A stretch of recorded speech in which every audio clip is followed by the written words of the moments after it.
Who ilə what varsa, nöqtələrdən sonra xəbər gəlibsə, deməli nə olmalıdır? Who ilə what olmalıdır. Bu qayda nömrə 1. İndi ona aid misal göstərəcəm. Nöqtədən sonra xəbər gələrsə. Bax, indi fikir verin, 23-cü sualda nöqtələrdən sonra nə gəlib? Xəbər gəlib, düzdürmü? Refuse nədir? Xəbərdir. Nöqtələrdən sonra xəbər gəlirsə, deməli nə olmalıdır variantda? Ya who olmalı, ya da what olmalı. İkisi də var. Refused his invitation nə deməkdir? Onun dəvətini rədd etdi. Nə olmaz da, kim olar? Olur nə? O. Və yaxud da gəlir bura, answer. Answer nə deməkdir? Cavab vermək. Nöqtədən sonra xəbər gəlibsə, demək o nədir? Bu ya da what olmalıdır. Cavab variantı nədir? Bu. Başa düşdüyüm, bu bir məsələ. Deməli, nöqtədən sonra xəbər gəlibsə, bir daha deyirəm. Bax, məsələn, 41-ci sualda da ona oxşayan bir şey var. Nədir o? Və məsələn, makes var. Make xəbərdir, hə? Make xəbərdirsə, nöqtədən sonra xəbər gəlibsə, demək onda nə olmalıdır? Ya who ya da what cavab elə oldu bu. Bu da bir başqa məsələ.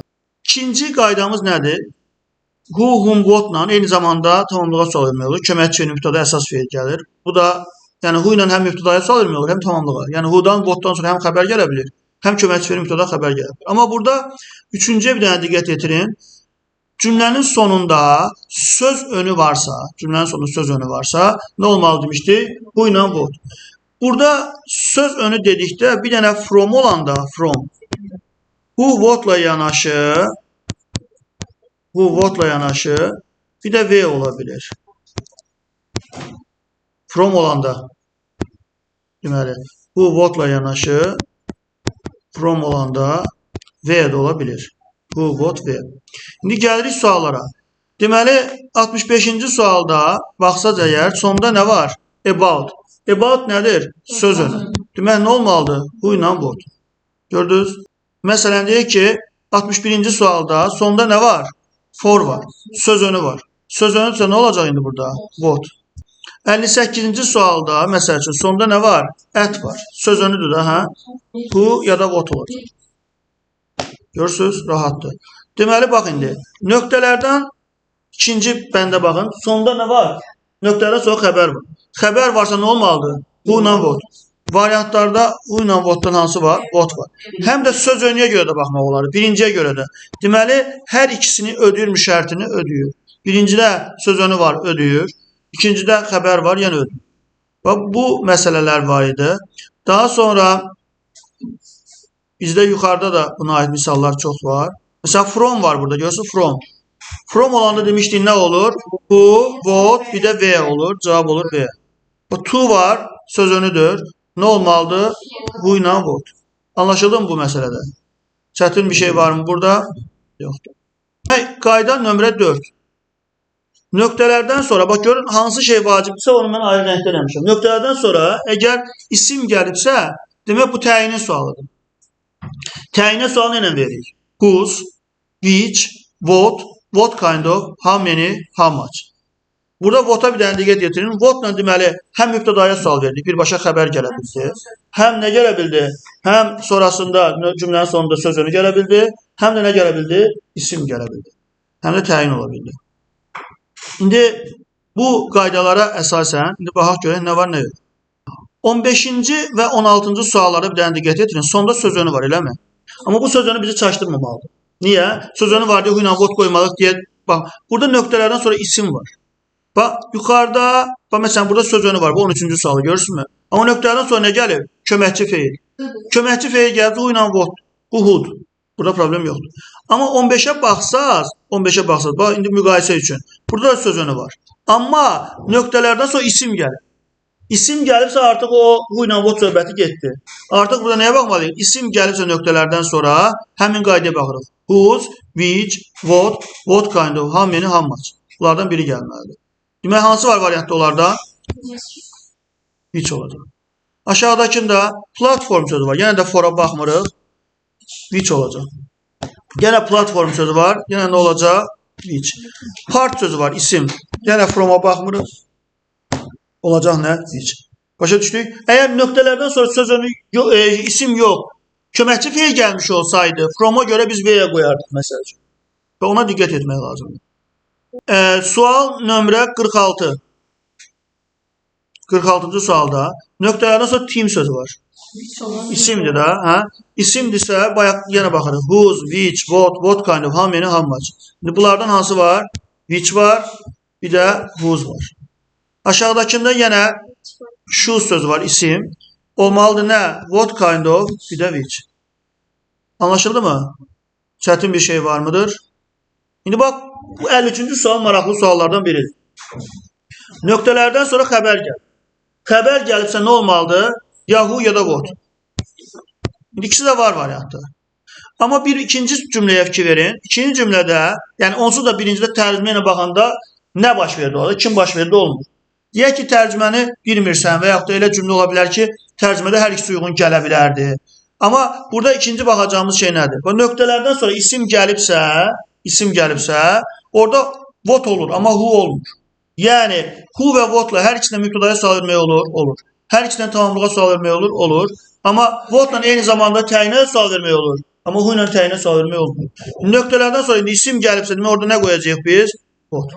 Deməli, nöqtələrdən sonra birində isim, birində xəbər gəlibsə, o zaman cavab %100% what. Başqa variant axtarmaya ehtiyac yoxdur. Və aşağıdakı nə deyirlər bax? Birində isim gəlib, birində xəbər gəlib. Düzdür? Nöqtələrdən sonra birində xəbər, birində isim gəlibsə, cavab demək ki, nədir? What. Başa düşdük? Və birində xəbər gəlib, birində də sözünü gəlib. Bu boşluğa xəbər gələnə nə uyğun gələ bilər? Who ilə what. Sözünü gələnə nə uyğun gələr? Yenə who ilə what. Deməli, cavabda nə olmalıdır? Ya who olmalıdır, ya da what olmalıdır. Hansı var variantda bu? Başa düşdük? Növbəti qaydamız nədir? Əgər nöqtələrdən sonra of gəlibsə, onda nə olmalıdır? Which, how many, how much. Deməli, nöqtələrdən sonra of gəlibsə nə olmalıdır? Which, how many, how much. İndi variantlara baxaq görək, elə sual tipi harda var? Demişdik ki, elə qabağımıza çıxdı. Burada nə var? Of var. Of varsa nə olmalıdır? Which of, how many of. Darı getdi. Yəni, burada qeyri-adi bir şey axtarmağa ehtiyac yoxdur. Deməli, belə. Bir də, indi nə var bizim burada? Cümlədə əgər bitmiş zaman gələrsə, when, what time, how long, ago olmaz. Nə olar? Since when, since what time, sonra nə ola bilər? How long, how much time olur. Deməli, when, what time, how long ago olmaz nə ilə? Bitmiş zamanla. Bitmişlə nə olar? Since when, since what time, how long, how much time olar. İndi bu. Deməli, 68-ci sualda baxırıq cümlə nədir? Bitmiş zamanda, hə? Have var da, hə? Bitmiş zamansa what time-la when-i çıxıram. Qalar cavab nə? 1 və 4. Gördünüz?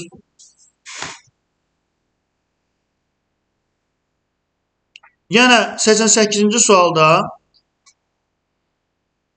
bitmiş zamandır. Demək, bitmiş zaman olduğuna görə nəyə baxırıq? Yenə bitmiş olduğuna görə when-i çıxırıq, what time-ı çıxırıq, how long ago-nu çıxırıq. Nə qalır? 1 və 5. Hansı ki, burada dedik, when, what time, how long ago olmaz. Nə olar? Since when, since what time, how long, how much time olar. Həmin qaydaya əsasən cavab oldu nə? 1 və 5. Aşağıdakında da bitmiş zamandır. Bitmiş zamandırsa what time olmaz, when olmaz, how long ago olmaz. Qaldı cavab nə? 1 və 3. Anlaşıldı? Başa düşdük uşaqlar? Yenə bir dənə suala baxaq. Bitmiş zamandır. What time olmur, how long ago olmur, when olmur. Qaldı cavab nə? 3 və 4. Biz since sualını ilə veririk dedik. Since when, since what time. Fora sualını ilə veririk. For nə deməkdir? Nə qədər for müddət deməkdir, müddət. Fora sualını ilə veririk. How long, how much time. Əgər cavabımızda, bax diqqətli ol. Əgər cavabımızda for 2 years, for 5 days, for an hour kimi ifadələr varsa, demək ki, onda nə ilə sual vermişik o zaman? How long ilə sual vermişik. Baxaq görək, harada var elə bir şey. Burada sual 51. Sual 51-də görürsünüz nə verilib? For 2 years verilib. Düzdür mü? For 2 years. Demək, nə ilə sual vermişik ona? How long ilə sual vermişik. Nə qədər müddət. Məsələn, indi 59-cu və 60-cı suallara baxın. About 2 years. Təxminən 2 il deyir. Demək, nə olub bunda? Müddət soruşub da, düzdür mü? Olacaq nə? How long. İndi mesela burada zaten bitmiş zamanlıdır. How long ago ilə veni çıxarsan usta. Amma cavabında müddət veribsə, demək how long. For a year müddətdirsə, demək nə olar onda cavabda, sualda? How long olar? Cavab oldu B variantı.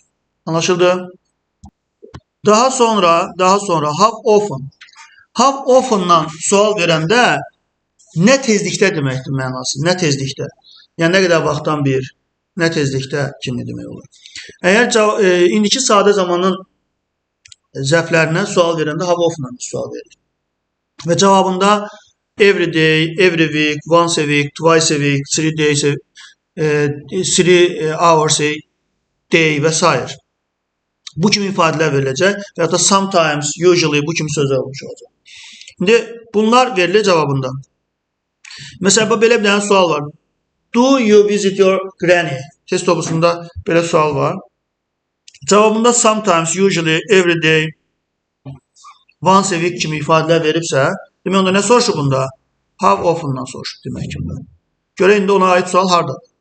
Demək 52-ci sualda nəyə baxırıq? Once a week var.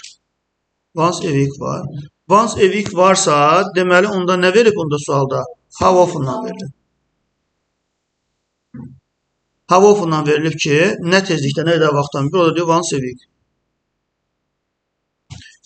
66-cı sualda baxsaq, twice a week verib cavabda.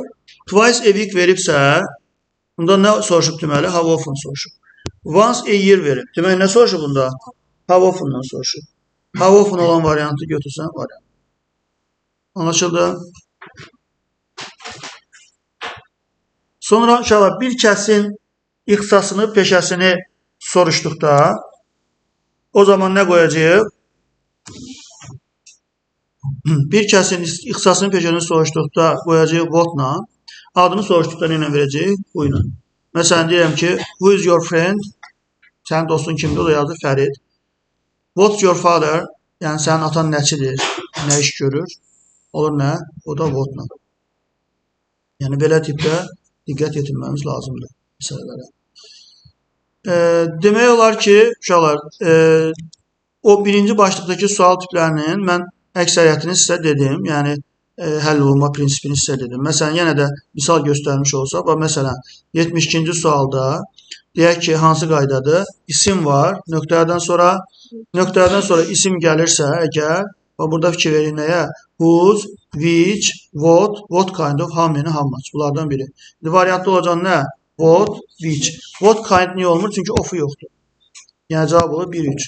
Aşağıdakı misalda da, məsələn, nöqtələrdən sonra birində xəbər, birində də isim gəlibsə, o zaman olacaq what. Heç başqa varianta baxmağa ehtiyac yoxdur. Və burada yenə isim gəlib, contract sözü isimdir.